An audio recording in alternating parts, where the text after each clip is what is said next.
Title में आप लोगों ने रीड कर लिया कि इस वीडियो के अंदर मैं नारुतो जो सीरीज है उसके अंदर का अपना फेवरेट कैरेक्टर बताऊंगा। पूरी सीरीज में से वो एक बंदा जो मुझे सबसे ज्यादा पसंद है। और अब क्योंकि यहाँ पे मैं खुद की बात कर रहा हूँ तो एक पर्सनल ओपिनियन नाम की चीज आ जाती है, इसीलिए वीडियो के अंदर मैं जो कुछ भी कहूंगा मेरी मर्जी। आप लोग अगर डिसएग्री करते हो मुझे नहीं फर्क पड़ता। हाँ, लेकिन अगर आपने भी नारुतो देखी है तो फिर एक ना तो एक कोई ऐसा कैरेक्टर होगा जो आपको बहुत ज्यादा पसंद है। तो आपके लिए वो मोस्ट फेवरेट कैरेक्टर कौन सा नीचे कॉमेंट सेक्शन में बता देना। सिर्फ एक या सारे के सारे अच्छे लगते हैं। लिस्ट नहीं निकालनी की मुझे ये 4 5 6 7 8 9 10 69 सारे के सारे कैरेक्टर्स पसंद है। और देखो नारुतो जो सीरीज है ना उसके लिए एक बहुत स्ट्रॉन्ग पॉइंट ऐसा है कि इसके अंदर हम लोग को इतने वाइड वैरायटी ऑफ कैरेक्टर्स देखने मिल जाएंगे कि कोई एक कैरेक्टर जो सबके टॉप पे होगा ये फिक्स करना मुश्किल है। आप लोगों को इसका प्रूफ चाहिए नीचे कमेंट सेक्शन में जाकर ही देख लो। किसी ने नारुतो लिखा होगा, किसी ने काकाशी लिखा होगा, किसी ने ओबितो लिखा होगा, किसी ने माद्रा लिखा होगा, किसी ने माइट गाय लिखा होगा, किसी ने यहाँ तक सास्के भी लिख दिया होगा कि हाँ मेरे को सास्के सबसे ज्यादा पसंद है। और कुछ लोग साकुरा को चाहने वाले भी होंगे, लेकिन मेरे लिए वो एक कैरेक्टर जो कि नारुतो में से सबसे ज्यादा पसंद है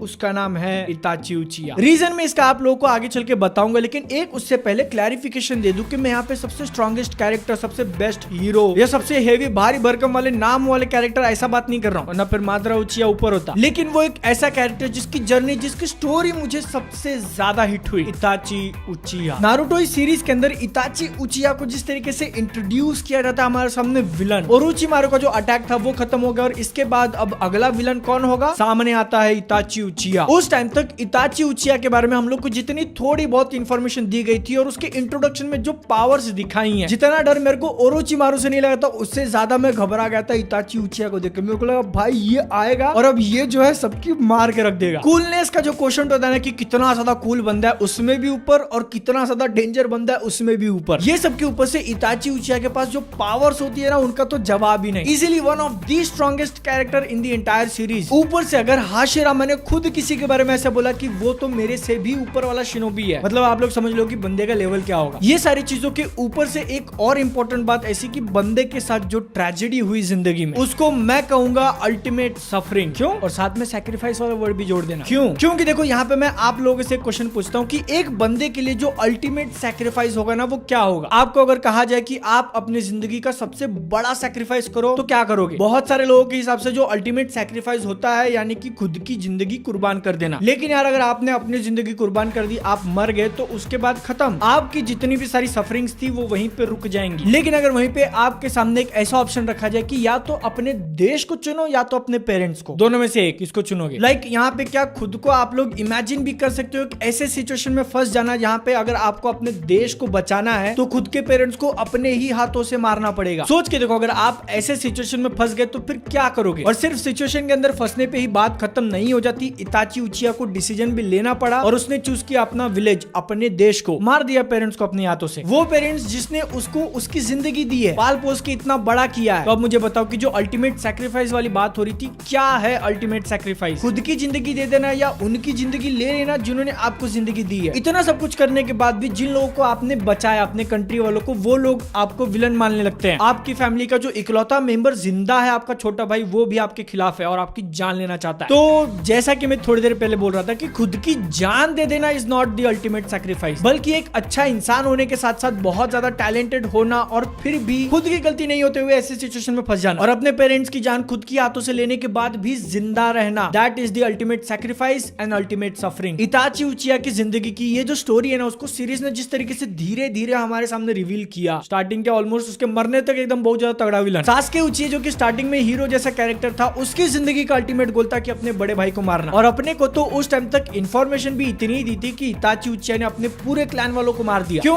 अपनी सिर्फ एबिलिटीज टेस्ट करने के लिए। तो मतलब जितना पावरफुल बंदा है उतने ही पावरफुल और एकदम डेंजरस तरीके से उसको सेटअप किया। इसके बाद से इताची उचिया के जो पावर्स, जो फाइटिंग हम लोगों को दिखाई है वो भी इंप्रेसिव से कम नहीं। और सास्के उचिया की तरफ से जो धीरे धीरे बिल्डअप अपने को दिखाया गया है कि बचपन से उसको बदला लेना है और वो धीरे धीरे अपने पावर्स इंक्रीज कर रहा है ताकि अपने बड़े भाई को मार सके। ये सारी चीजों का जब पे ऑफ मिलता है अपने को फाइनली सास्के वर्सेस उचिया की फाइट में, वो फाइट तो इतना ज्यादा इंप्रेसिव है। स्टार्टिंग में जब गेंजुत्सु दोनों एक दूसरे के ऊपर यूज कर रहे हैं, वेरी वेल डन। वो तो ऐसे फील हो रहा था कि इताची उचिया सास्के के साथ खेल रहा है, सास्के की पावर्स टेस्ट कर रहा है। और अगर इताची चाहता तो फिर उस फाइट सीन के अंदर सास्के उसको मार ही नहीं सकता था। पावर लेवल से डिफरेंट थी यार दोनों की। लेकिन जैसा कि मैं बोल रहा था कि बंदा ही डिफरेंट था यार। जब वो जिंदा था तब उसने सास्के को इनडायरेक्टली पुश किया ताकि वो स्ट्रॉन्गर बने, और मरते वक्त भी उसने इस बात का ध्यान रखा कि जाने के बाद सास्के का गलत इस्तेमाल ना हो। बंदा तो कूल और बहुत ज्यादा पावरफुल था, लेकिन फिर भी उसने अपनी जिंदगी में कुछ गलतियां की और उन गलतियों को रियलाइज करने के बाद उसने वो चीजें नारुतो को भी टिप में दे दी कि भले तू आज बहुत ज्यादा पावरफुल हो चुका है, लेकिन फिर भी सारी चीजें खुद अकेले करने का मत देखना। आसपास जो तेरे लोग हैं, जो तेरे फ्रेंड्स हैं, उनकी हेल्प लेना जरूरी है। और शायद से इताची उचिया की जिंदगी की यही सबसे बड़ी गलती थी कि उसने अपने स्किल्स को अच्छा बनाने के लिए, ट्रेनिंग करने के लिए इतना ज्यादा ध्यान दे दिया, जिसके कारण वो इतना ज्यादा पावरफुल भी हो गया कि